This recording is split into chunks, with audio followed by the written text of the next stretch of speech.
Doctor Baba Saheb Ambedkar open university.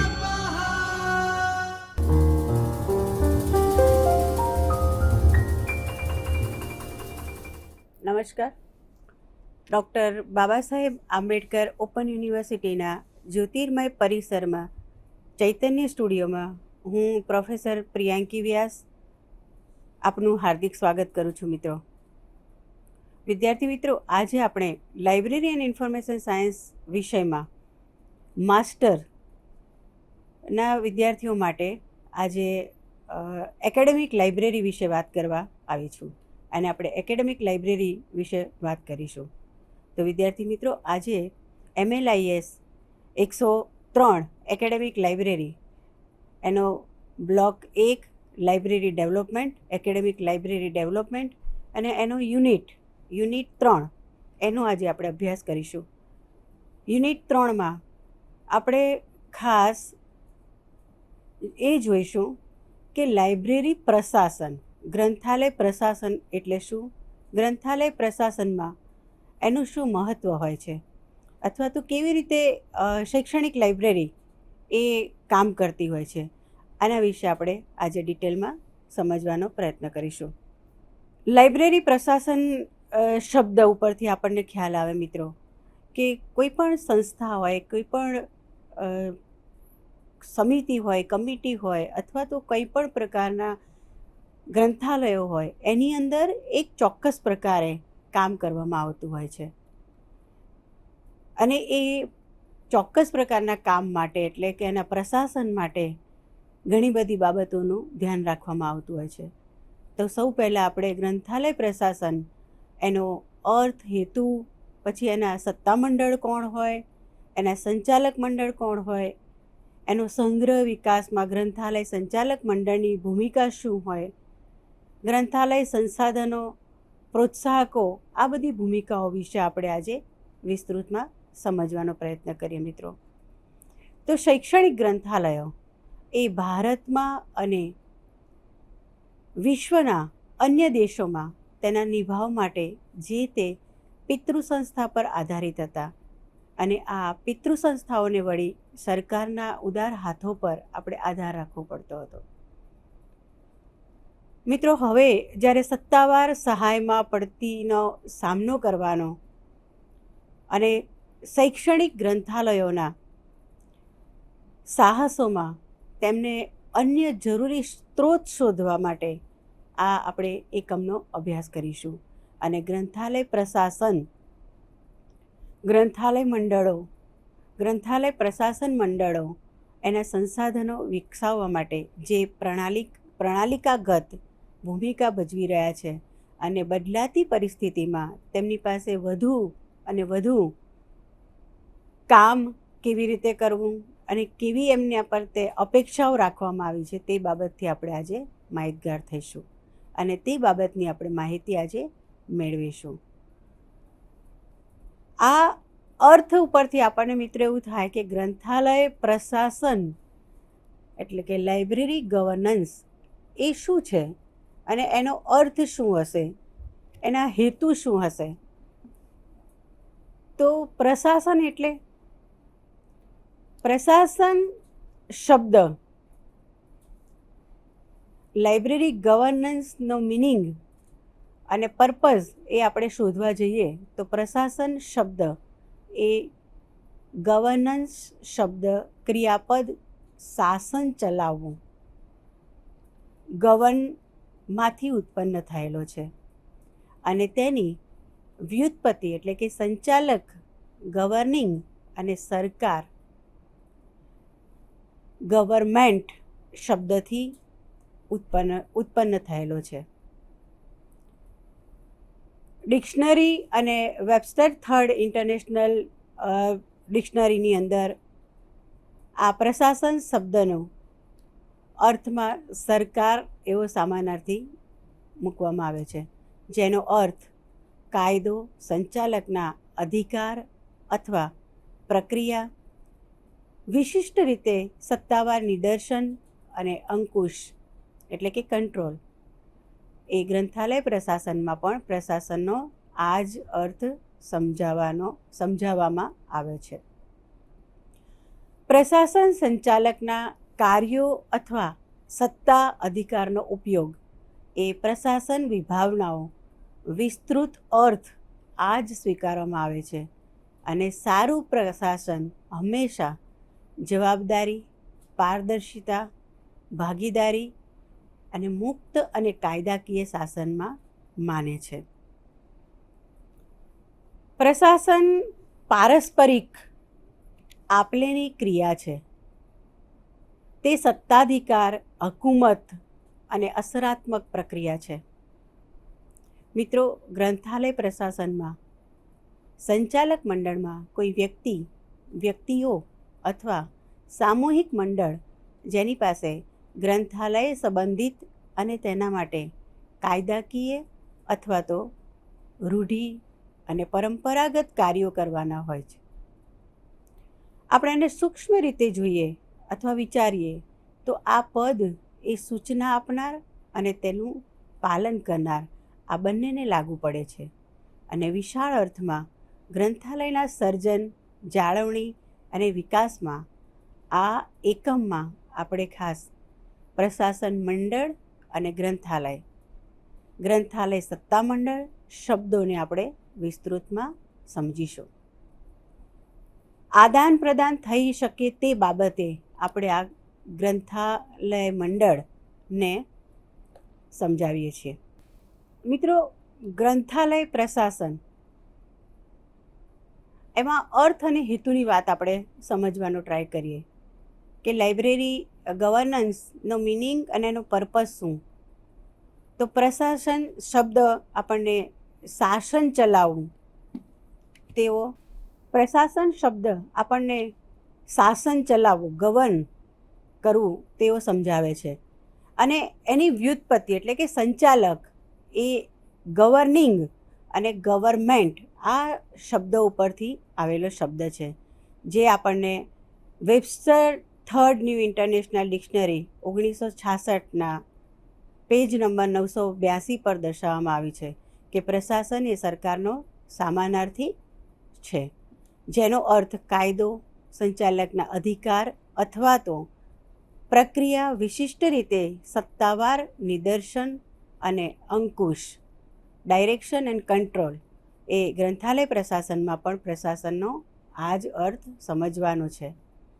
પ્રશાસનના સંચાલકના કાર્યો અથવા સત્તા અધિકારના ઉપયોગ, પ્રશાસન વિભાવનાઓ આ બધું જ આપણને વિસ્તૃત અર્થમાં સ્વીકારવામાં આવ્યું છે. મિત્રો, સારું પ્રશાસન હંમેશા જવાબદારી, પારદર્શિતા, ભાગીદારી, સહભાગિતા, મુક્ત અને કાયદાકીય શાસનમાં માને છે. પ્રશાસન પારસ્પરિક આપલેની ક્રિયામાં માને છે અને તે સત્તાધિકાર, હકૂમત અને અસરાત્મક પ્રક્રિયા છે. તો આ ગ્રંથાલય પ્રશાસનનો શબ્દ એને આપણે ક્યાંથી આવે ને કેવી રીતે એનું ઉત્પત્તિ થઈ તે વિશે સમજ્યા. હવે ગ્રંથાલય પ્રશાસનમાં સંચાલક મંડળમાં કોઈ વ્યક્તિઓ અથવા સામૂહિક મંડળ જેની પાસે ગ્રંથાલય સંબંધિત અને તેના કાયદાકીય અથવા રૂઢિગત પરંપરાગત કાર્યો કેવા હોય અને કેવી રીતે એને સૂક્ષ્મ રીતે આપણે જોઈ શકીએ તે દરેક બાબતનું પાલન કરનાર અને બંને રીતે આપણને ક્યાં લાઇબ્રેરીમાં ઉપયોગી થાય તેનો અર્થ અને એના વિશે આપણે આજે વિસ્તૃતમાં સમજીશું. પ્રશાસન મંડળ અને ગ્રંથાલય સત્તા મંડળ શબ્દોને આપણે અહીં આગળ સમજવાના છે. જ્યાં આદાન પ્રદાન થઈ શકે તે માટે આ શબ્દની ઉત્પત્તિ કરવામાં આવી છે. ગ્રંથાલય સત્તા મંડળ. મિત્રો, શૈક્ષણિક ગ્રંથાલય સત્તા મંડળોને આપણે નિમ્નલિખિત શ્રેણીમાં ગણી શકીએ છીએ. એમાં વૈધાનિક સત્તામંડળ, કારોબારી સત્તામંડળો, ઉપભોક્તા જૂથ અને જાહેર જનતા અને સંસ્થાઓ આ દરેક બાબત વિશે આપણે અહીંયા સમજીશું. સંસ્થાઓ યુનિવર્સિટી અને કોલેજોના શૈક્ષણિક ગ્રંથાલયોની અસરકારક કાર્યદક્ષતામાં આ અંગે, આ બધાની સહાય અંગે સમજ આપવામાં આવી છે અને એ સમજને આપણે વિસ્તૃતથી ચર્ચીએ. તો સૌ પ્રથમ છે વૈધાનિક સત્તામંડળ. શૈક્ષણિક ગ્રંથાલયના સંદર્ભમાં કાનૂની સત્તામંડળો એટલે રાષ્ટ્રીય અથવા રાજ્ય વિધાનસભા, ન્યાયતંત્ર, મંત્રીમંડળ, વિભાગો અને તેના પૂરક, યુનિવર્સિટી, કોર્ટ, નિયામકોના મંડળો, સંચાલક મંડળો, ટ્રસ્ટીને ગણી શકાય છે. શૈક્ષણિક ગ્રંથાલયો એ રાષ્ટ્રની શૈક્ષણિક વ્યવસ્થાનો એક ભાગ છે. રાષ્ટ્ર રાજ્યની શૈક્ષણિક નીતિનું ઘડતર તેના ઉચ્ચતમ વિધાનસભા પાસે હોય છે. મિત્રો, રાષ્ટ્રીય અને રાજ્ય ગ્રંથાલયોની નીતિ એનું ઘડતર કરવામાં આવે છે. આ ગ્રંથાલયોની નીતિ ઘડતરમાં આની ખૂબ વ્યાપક અસર હોય છે. આ રીતે આ સર્વાંગી વિકાસમાં ગ્રંથાલયની જગ્યા તેનું સર્વાંગી વિકાસમાં સીધું અથવા તો આડકતરી રીતનું માર્ગદર્શન આપણને મળતું. રાષ્ટ્રીય અને રાજકીય વિધાનસભાઓ પાસે ન્યાય ક્ષેત્ર શૈક્ષણિક ગ્રંથાલયની બાબતોને લગતા અધ્યક્ષાદેશો, કાયદાઓ, ધારાઓ, હુકમ અને અધ્યક્ષાદેશોને ઘડવામાં આવે છે. તેનો અમલ કરવા તથા ઘડવામાં, તેના અમલીકરણમાં પણ સમર્થન આપવા, અસરકારકતા ઘટાડવા માટે અહીંયા આગળ ઉપયોગ કરવામાં આવે છે. મંત્રાલય વિભાગો અને તેના અંગો નાણાં ભંડોળ આપવામાં અને તેના ઉપયોગ ઉપર નજર રાખવાનું કામ કરે છે. મિત્રો, યુનિવર્સિટી, કોર્ટ, નિયામકોના મંડળો અથવા સંચાલક ટ્રસ્ટીઓની જવાબદારી એ જે તે સંસ્થાના હિતનું રક્ષણ તથા નીતિ ઘડનારાઓ સાથે, આયોજકો સાથે અને ભંડોળ આપનાર સાથે સમન્વય સાધવાનો હોય છે. બીજું જોઈએ કાર્યવાહક સત્તામંડળ એટલે કે એક્ઝિક્યુટિવ ઓથોરિટીઝ. યુનિવર્સિટીની કારોબારી સત્તામંડળમાં અને તે રીતે યુનિવર્સિટી ગ્રંથાલયમાં પણ કુલપતિ શ્રી એ ઉચ્ચતમ અધિકારી છે અને ગ્રંથાલયની સાથે જોડાયેલી બાબતો અંગે તે પોતાની સત્તા તેના ઉપકુલપતિ અથવા તો અન્ય ઉચ્ચ અધિકારી જેવા કે કુલસચિવ, નાણાં અધિકારી વગેરે હસ્તાંતરિત વગેરેને સોંપી શકે છે. જો કે ઘણા કિસ્સાઓમાં ગ્રંથાલય સંચાલક મંડળ અથવા તો ગ્રંથાલય સાથે જોડાયેલી બાબતો અંગે ગ્રંથાલય સમિતિ નીમવામાં આવે છે. ઉપભોક્તા જૂથ.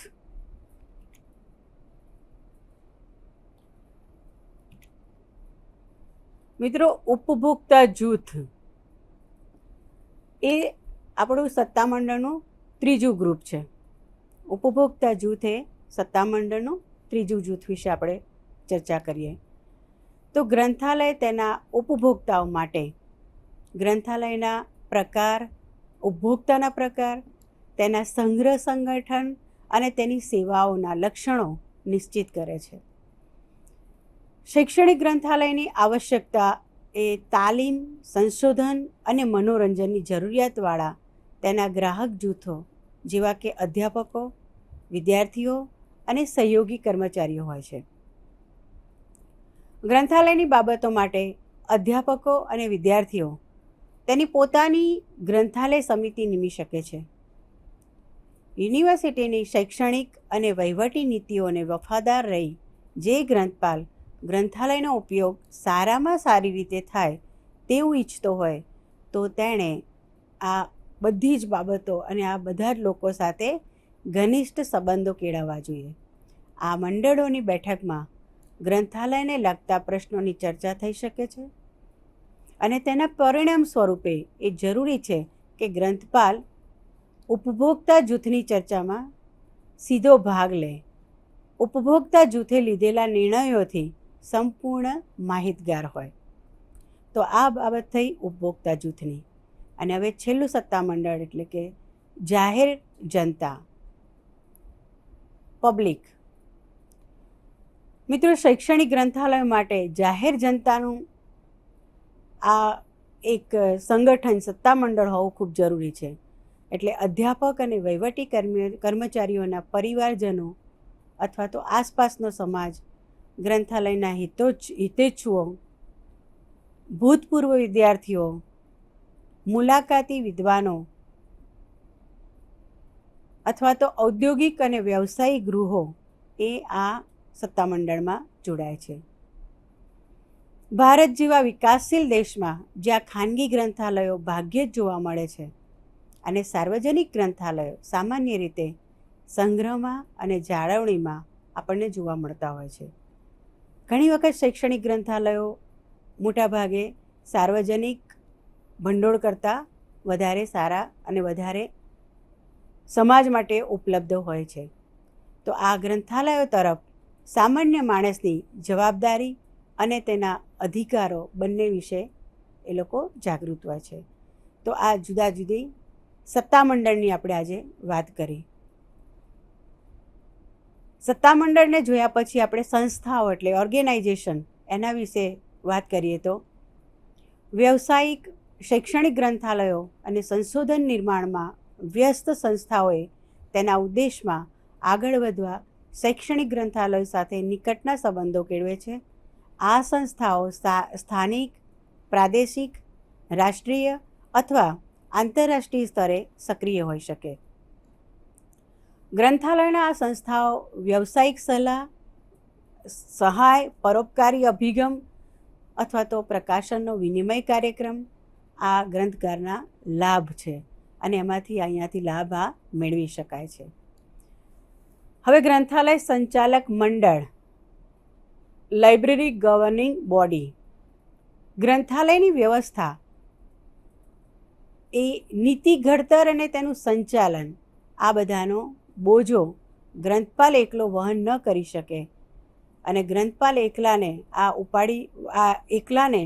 આ બધી જવાબદારી ન લેવી પડે એટલા માટે આવી જુદે જુદે પ્રકારના સત્તામંડળો અને ગવર્નિંગ બોડીનો ઉપયોગ કરવામાં આવે છે, રચવામાં આવે છે.